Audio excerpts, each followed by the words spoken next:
Thompson. Ruth Fielding at Briarwood Hall, or Solving the Campus Mystery, by Alice B. Emerson. Chapter 5. The Duet.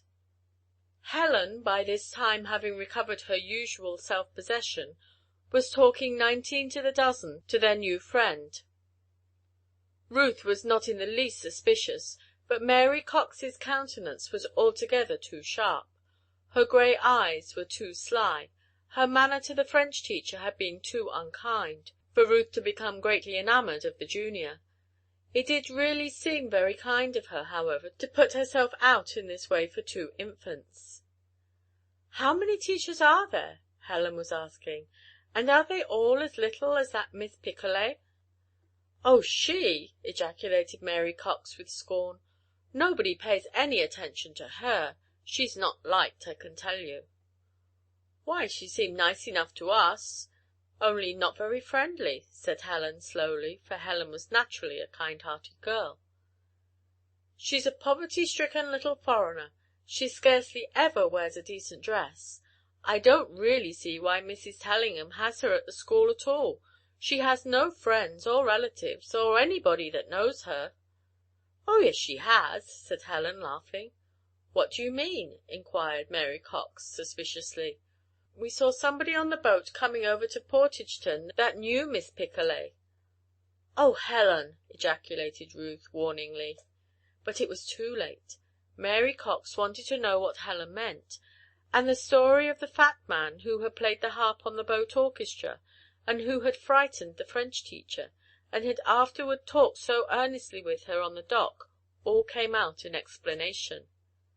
The junior listened with a quiet but unpleasant smile upon her face.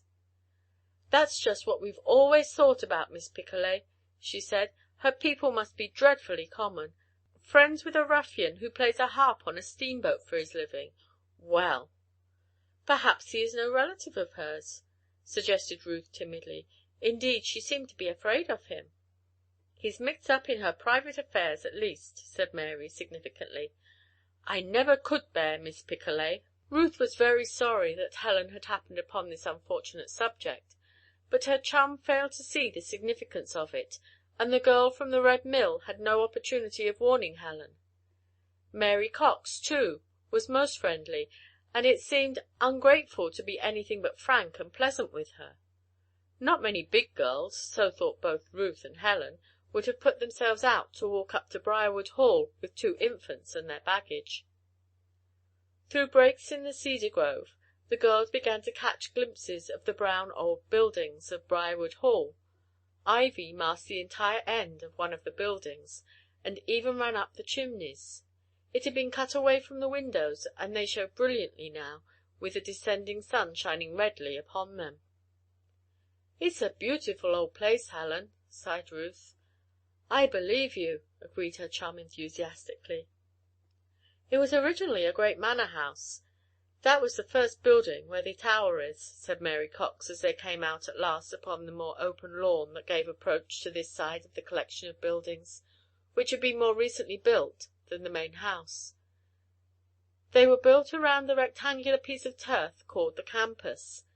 This, however, the newcomers discovered later, for they came up in the rear of the particular dormitory building in which Mary declared their room was situated. "You can go to the office afterwards," she explained kindly. "You'll want to wash and fix up a little after travelling so far. It always makes one so dirty." "This is a whole lot better than the way poor Tom was received at his school, isn't it?" whispered Helen, tucking her arm in Ruth as they came to the steps of the building. Ruth nodded, but there were so many new things to see that Ruth had few words to spare. There were plenty of girls in sight now. It seemed to the girl from the Red Mill as though there were hundreds of them. Short girls, tall girls, thin girls, plump girls, and the very plumpest girl of her age that Ruth had ever seen stood right at the top of the steps. She had a pretty pink doll-like face which was perpetually a smile.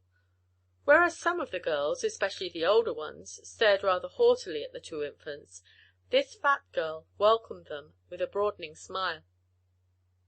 "Hello, Heavy," said Mary Cox, laughing. It must be close to supper bell, for you're all ready, I see." "No," said the stout girl, "there's an hour yet.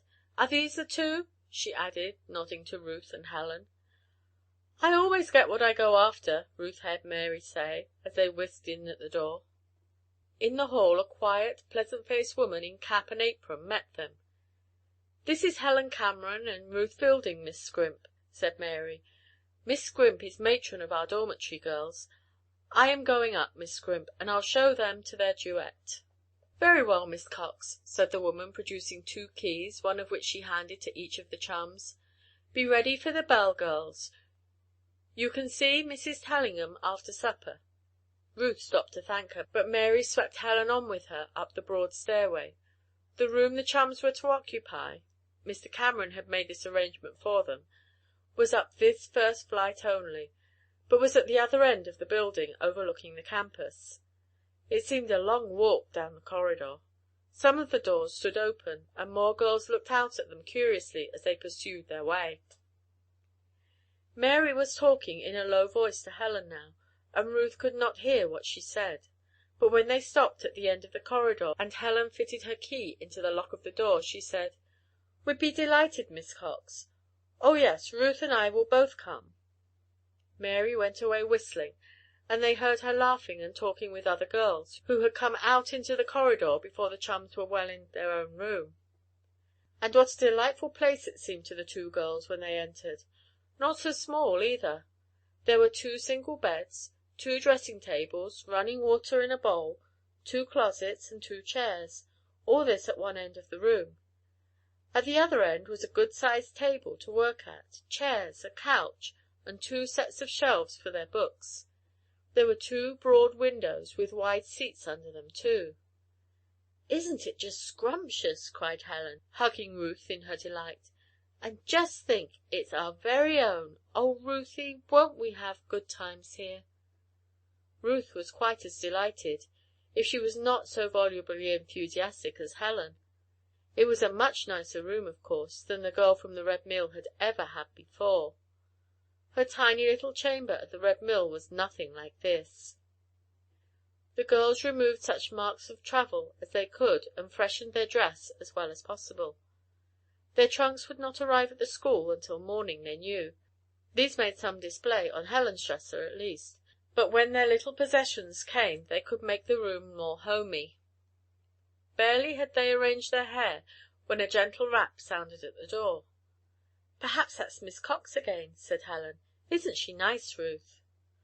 Her friend had no time to reply before opening the door to the visitor. It was not Miss Cox, but Ruth immediately recognized the tall girl whom Mary Cox had addressed as Madge Steele. She came in with a frank smile and her hand held out. "I didn't know you were going to come to my corridor," she said frankly. "Which of you is Miss Fielding, and which is Miss Cameron?" It made the chums feel really grown up to be called Miss, and they liked this pretty girl at once. Ruth explained their identity as she shook hands.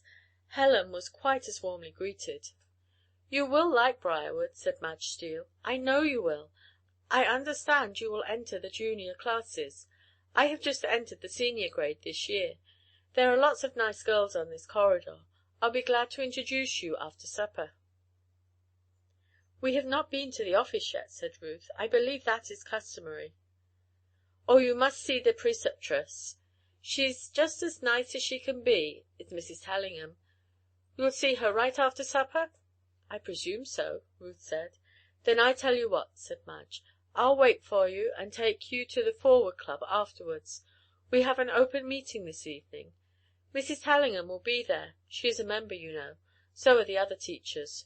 We try to make all the new girls feel at home." She nodded to them both brightly and went out. Ruth turned to her chum with a smile. "Isn't that nice of her, Helen?" she said. "We are getting on famously. Why, Helen, what's the matter?" she cried. Helen's countenance was clouded indeed. She shook her head obstinately. "We can't go with her, Ruth," she declared. "Can't go with her?" "No." "Why not, pray?" asked Ruth, much puzzled. "We can't go to that Forward Club," said Helen, more emphatically. "Why, my dear?" exclaimed Ruth. "Of course we must. We haven't got to join it. Maybe they wouldn't ask us to join it anyway. You see, it's patronized by the teachers and the preceptress herself. We'll be sure to meet the very nicest girls." "That doesn't follow," said Helen, somewhat stubbornly. "Anyway, we can't go, Ruth." "But I don't understand," said puzzled Ruth. "Why, don't you see?" exclaimed Helen, with some exasperation. "I told Miss Cox we'd go with her." "Go where?" "To her club. They hold a meeting this evening, too. You know, she said there was a rivalry between the two big school clubs. Hers is the Upedes." "Oh, the Up and Doings," laughed Ruth. "I remember. She said she would wait for us after we got through with Mrs. Tellingham and introduce us to her friends." "Well," gasped Ruth, with a sigh, "we most certainly cannot go to both. What shall we do?" Chapter 6